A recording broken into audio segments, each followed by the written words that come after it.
Our land acknowledgement, I actually consider it more of a acknowledgement in general than just a land acknowledgement, but here we go. Let us acknowledge and recognize that today and every day we are working and living as guests on tribal land. We want to honor the tribes who call these lands their home.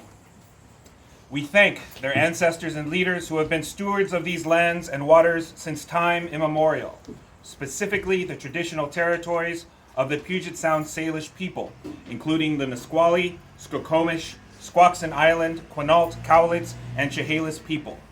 We acknowledge that these lands sustain us all. Wherever we are located, I invite us to recognize the people who came on the land before us. We honor, respect, and acknowledge that we join together today on what is now and will always be recognized as Indigenous land. Furthermore, we acknowledge that the land holds the memory of the people who reside on it.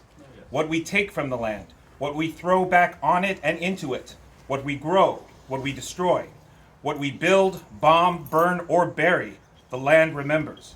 Just as the roots of the tree bear witness to the noose hung upon it, the lake bed, the glycophosphates absorbed by the lake, the legacy trees that hold the memory of the forest or the generations of murdered and missing Indigenous people.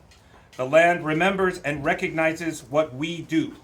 So too, we must also recognize that acknowledgement without reconciliation or reparation by the government is meaningless. May the goals we aspire to here today help us reconcile our actions to the land's memory. We must further acknowledge that the history of people of color and LGBTQIA people in the United States is a history of intersectionalism, racism, misogyny, genderism, ignorance, and white terrorism. That anti-Asian and Pacific Islander violence is not a new trend in America, but a constancy.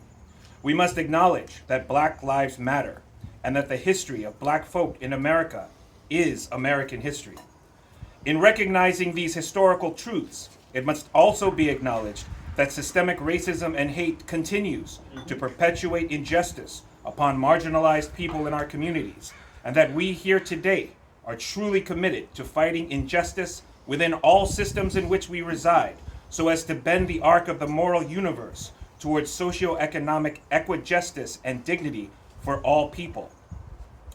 I ask that you share with me a moment of silence in recognition of and respect for all those whose lives have been lost to the COVID-19 pandemic, for the lives lost to police violence and civic inaction, for Indigenous communities and communities of color everywhere fighting for their right to simply exist, whether they be victims of yet another domestic terrorist attack on POC somewhere in America, the conservative assault on a woman's right to choose, or the Black student unions of the North Thurston School District. Let us center and acknowledge our commitment to democracy, liberty, and justice for all.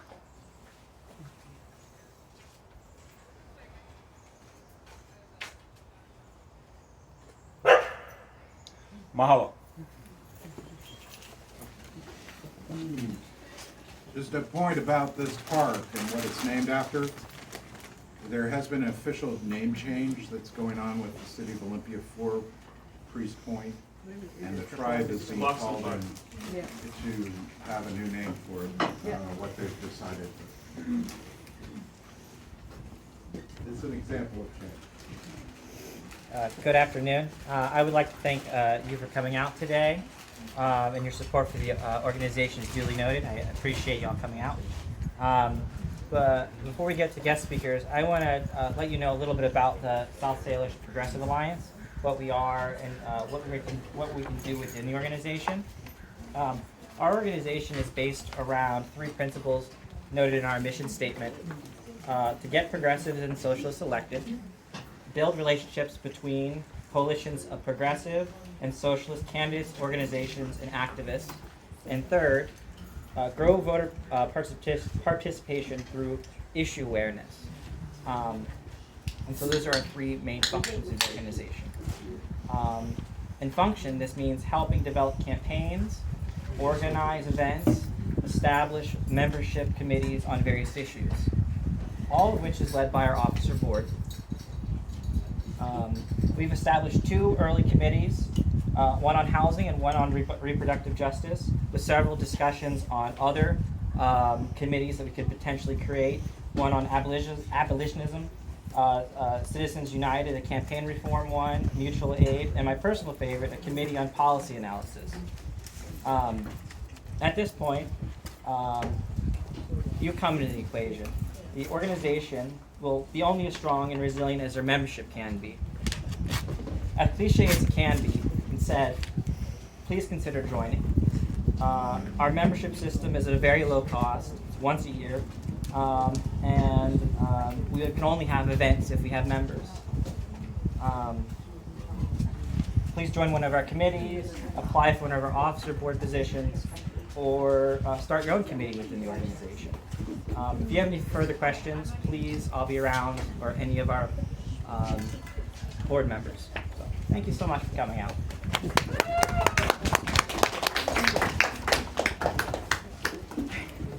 Friends, enemies, Much better. Sarah. comrades.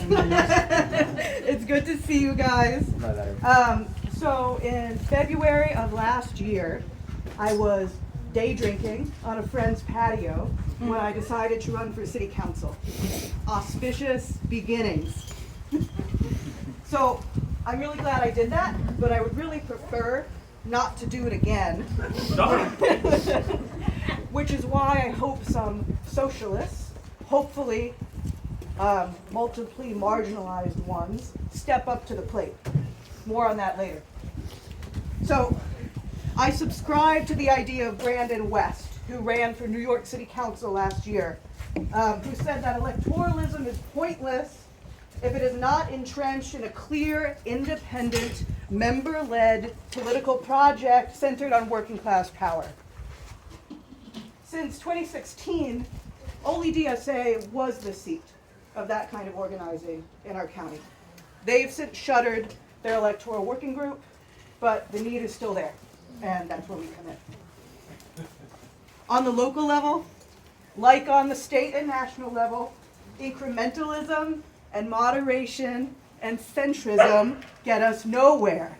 They fail us. Boldness takes us out of the stranglehold of developers. Boldness protects our shoreline. Boldness creates a walkable city. Boldness stops the sweeps. Like another candidate for New York City Council said, elected office doesn't teach you principles and values, it just reveals them. Elected office doesn't teach you discipline, a movement does that. And elected office doesn't hold you accountable, and neither often do the voters. An organization does that. So there's going to be at least 3 seats open, including the mayor, for the 2023 Olympia City Council race. And if you are a socialist or a radical progressive that we endorse for those seats, we are here to help you win. And of course, many thanks to the candidates who are here right now. You are our friends. We don't have an endorsement process formalized yet, but we love you. So for those city council seats, we want to find the candidates that the left, more or less, can unite behind by early fall. So talk to us and join us. There's membership applications on the table, I think. Yep. All right. And also give us money. We're a 501c4 organization, so there's benefits to you there. All right. Solidarity. Thank you for being here. And Before you go, yes. would you please, people who raise hands, which are on the board right now? Yes. And Thank you, thank you, thank you, thank you. all right. Mention the plates. Could you, What was that? You mentioned the plates and things. Oh yeah. The plate. Don't toss out the plates. They're reusable. We're trying to be sustainable. The bins are right here. Yeah, bins are right there. Next up, Mike. Who's next up? Starbucks worker. Oh, AKA Mike Pelly. Mike, Mike is not a Starbucks worker, but he is speaking. So I was asked to come speak about getting rid of Puget Sound Energy. Who's in favor of that? Woo!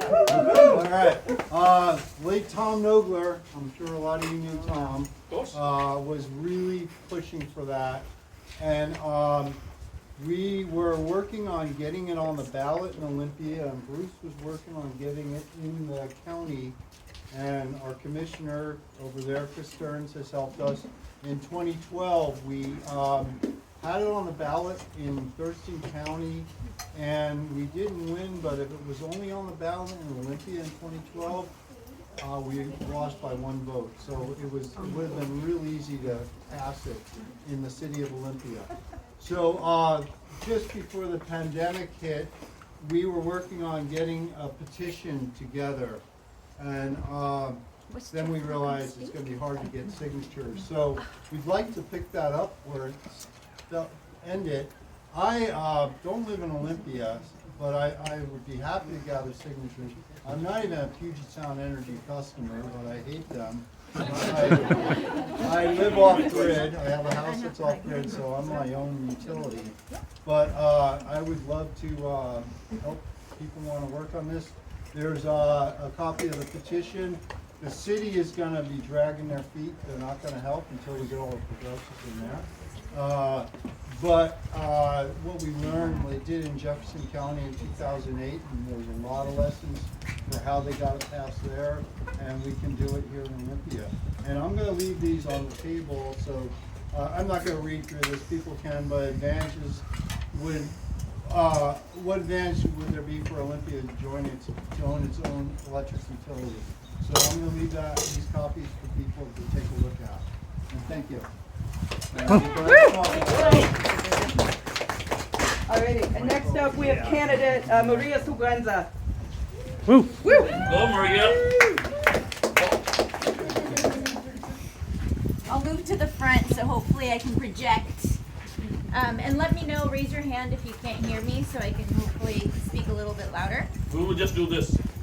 Perfect. I'm Maria Seguenza. I am a candidate for the House of Representatives in Legislative District 22, Position 1, which is the upcoming vacant seat. I'm the proud daughter of a single parent, and I was undocumented for the majority of my childhood. During the toughest times, my family had to use social supports like WIC and TANF and food stamps. And it's these experiences, amongst others, that really have allowed me to get intimately familiar with struggle. And I know that the same struggle is echoed right now within our community. We're in the midst of a pandemic. And this pandemic continues to affect our small businesses. And we need to provide our small businesses with the tools that they need in order to thrive and survive.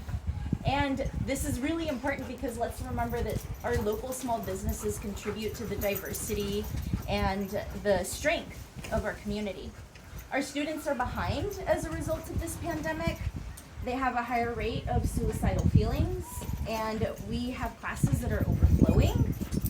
And it's, again, we really need to make sure that we have additional resources to support our students and our teachers, because it's time for our teachers to teach and our students to learn. Woo!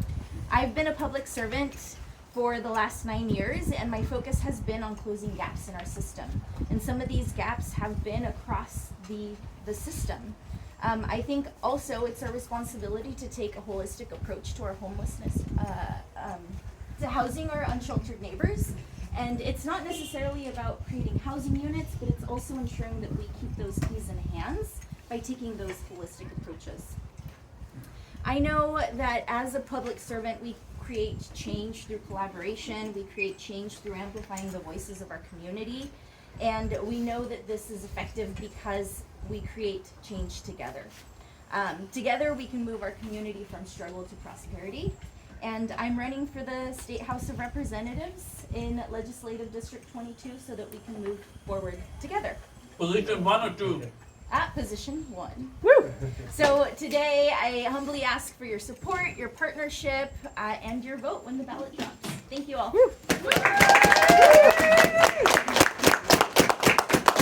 Alrighty, and up next we have Keoki Kawanoi. Thank you for being here. Thank you. First off, I was a little worried because in my presentation, I'm gonna try to make you say a swear word. Come on. Oh, I was yeah. worried that wouldn't happen, but I've talked to most of you, and I've heard most of you say this word over the last year, so I don't think that'll be a problem. And then I'm also gonna try to make you say that, well, not make you, agree with you to say the word yes. But I want to tell you, I woke up this morning and I woke up pissed off. Say that then. For 2 reasons. Reason 1, I keep getting this email to support Liz Cheney. Yeah, and Liz Cheney is a conservative Republican who is against anything left. But as a leftist, I'm expected to thank her and support her for voting against Trump one time. No. So I was pissed off about that. That's bullshit. The second thing I was pissed off about was I keep getting this email requesting money and supporting Liz Cheney from a group calling itself Democratic something something progressive.